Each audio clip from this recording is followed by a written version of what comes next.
Alright, there's the box for the Carve King. We can start opening it up and getting all the parts stretched out on the table.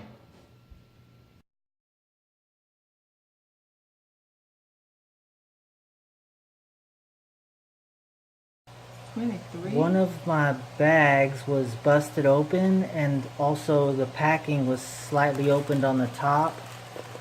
I have an odd number of rollers, I think. We're counting now to verify.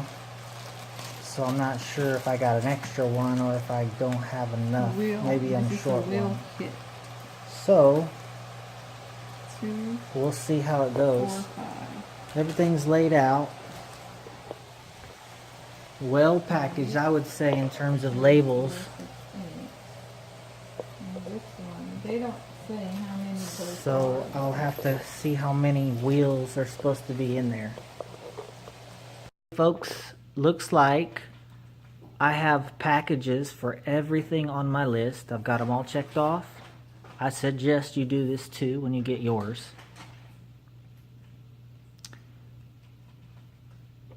I have everything laid out with the labels up so I can see what I'm working with. Took the whole table. I'm not gonna get very much work done on assembly tonight since I got home from work.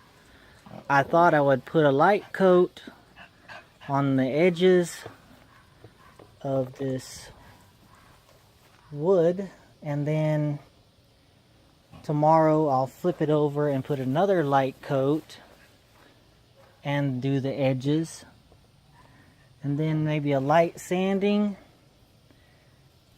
with some 400 grit, and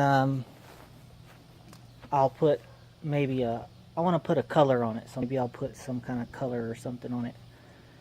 This is what I was recommended to put on, epoxy, but it's appliance epoxy, so I think it'll work good.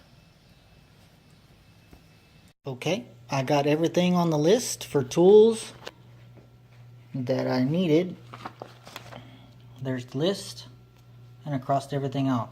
This says optional, but I bet I've got that, I just didn't pull it out. But there you go, there's the tools you'll need.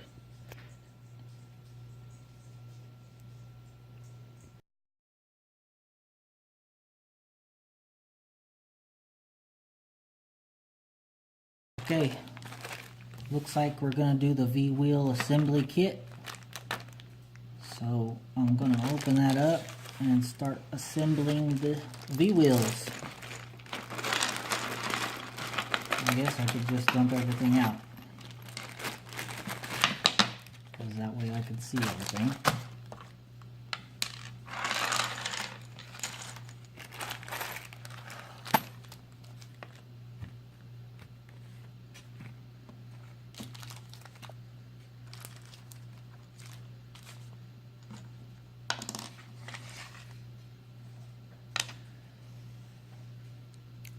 I think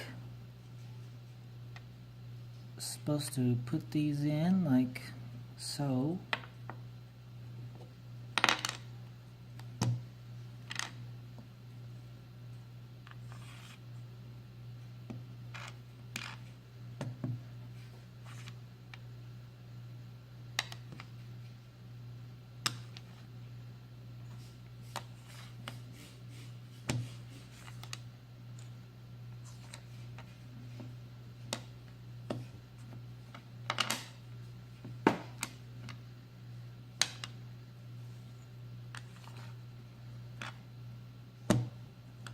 Looks pretty simple. Doesn't look hard at all.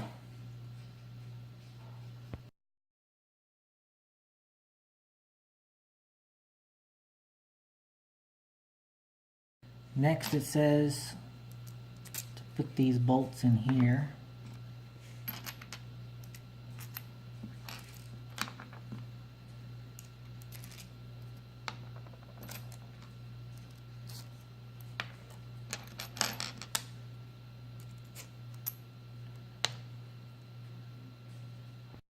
Okay, there's 22 V-wheels, and now I'm going to put the washers on each of them.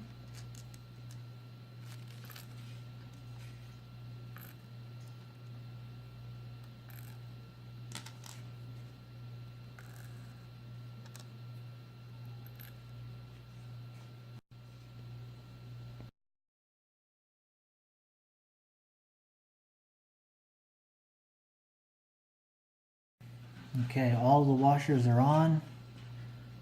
So now I guess I'll start putting all these on.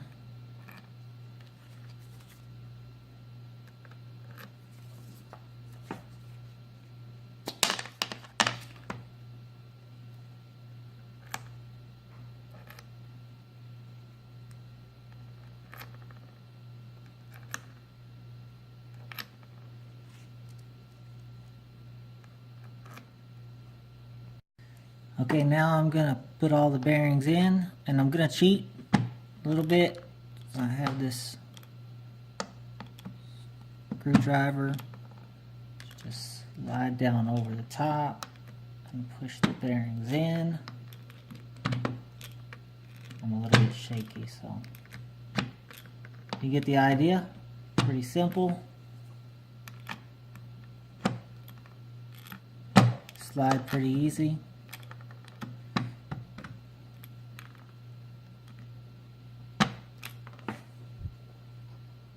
Alright, got all of the bearings pressed in the V-wheels.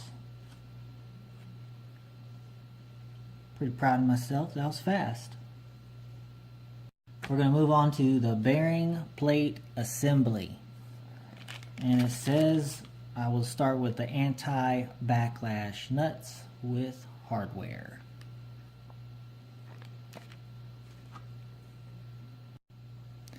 Okay, I'm going to show you how to put one of these bearing plate assemblies together. First, get your, it's going to be referred to as a M5 set screw. Notice there is on this end where the Allen wrench goes in, leave that on the out end. Screw that in as far as you can by hand.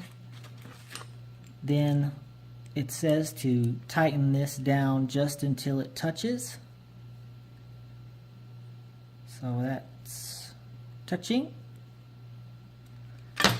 Next, you're going to see a nut that does not have a locking nylon in it. It's just flat on both sides. You're just going to put that on top where the Allen head was. Next, you're going to take the nylon locking nut, press it down into the outer spot where it holds, and that's referred to as the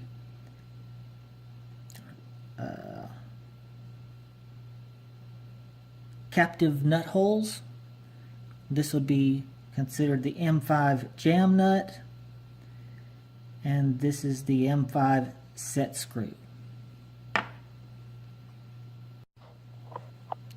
Now all four are done.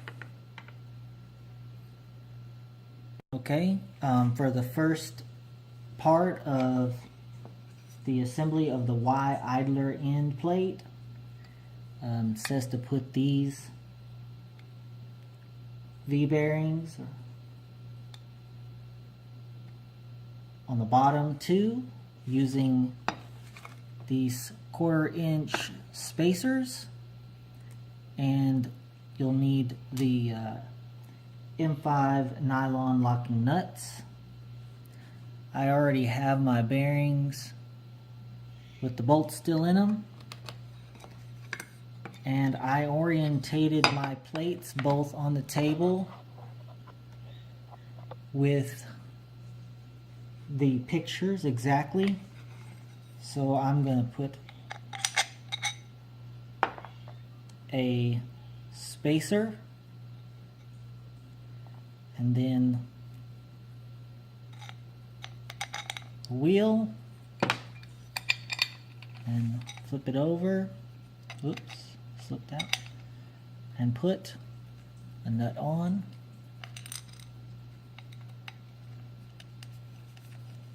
And I'm not going to tighten it because it says not to tighten it. And I'm going to repeat that on the other plate.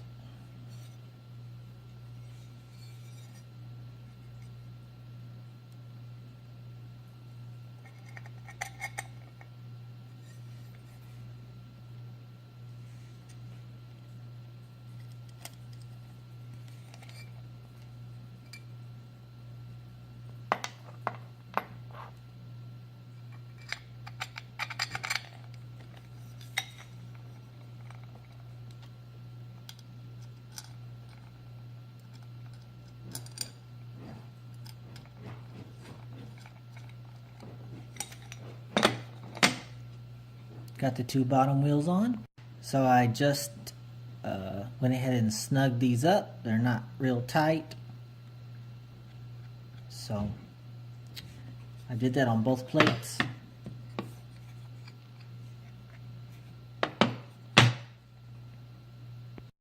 Now I'm just going to snug them up.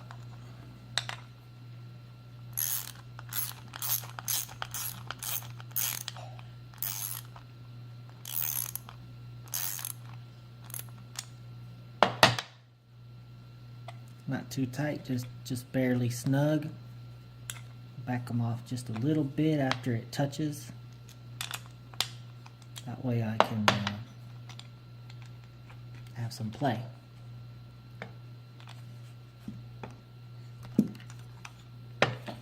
Do the same thing to all these. Okay, so now we're going to put the pillow block, and you're looking for a bag like this with 3 of these in there. Those are your pillow blocks. And I took mine out and it's a little crooked. The bearings in there crooked, so I'm going to see if I can straighten that out. I hope that doesn't affect it any. But anyway, you install that right here by putting 2 screws in that came in this package here, M5 by 16 machine screws, and there's only 2 in there. And they look like this. Put 1 through each hole, and then the nylon locking nut is what goes on the back.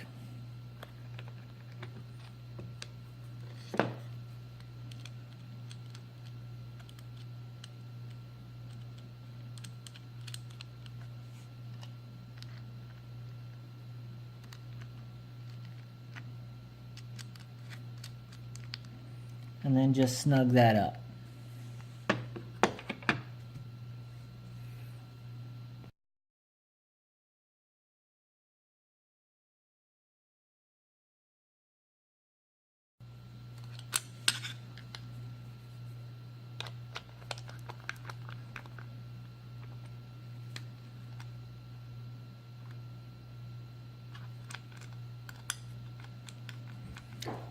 Mainly, you want to make sure this center doesn't misalign.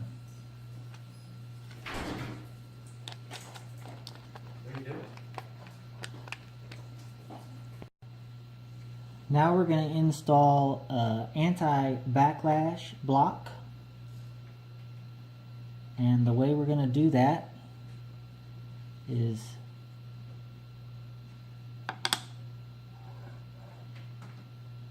flipping the plate over opposite side.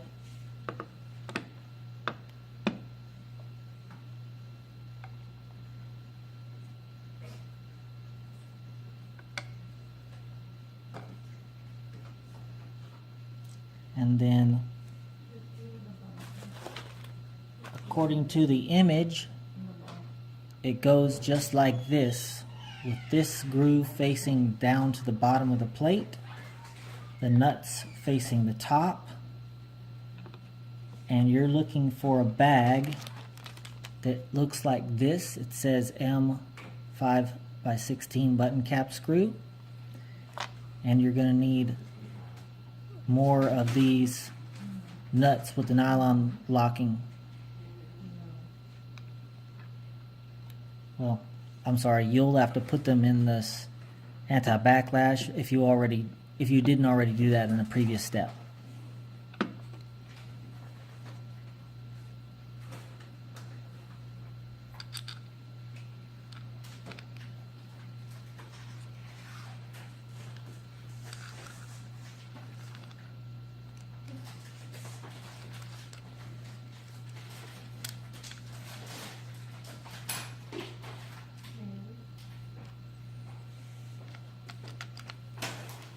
Says not to tighten them, so I'm just going to put them in finger tight for now to hold it in place. Gonna repeat that for the other plate using the same cap screws.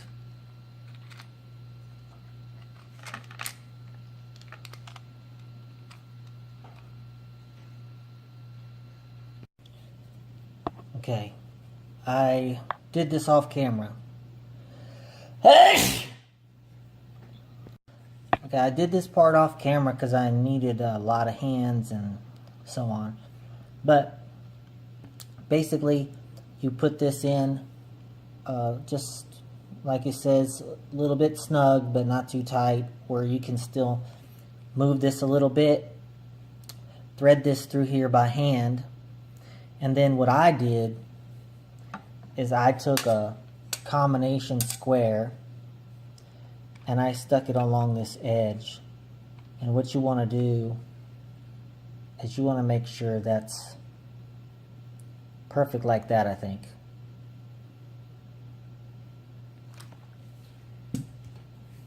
So maybe that's my tip. Use a combination square.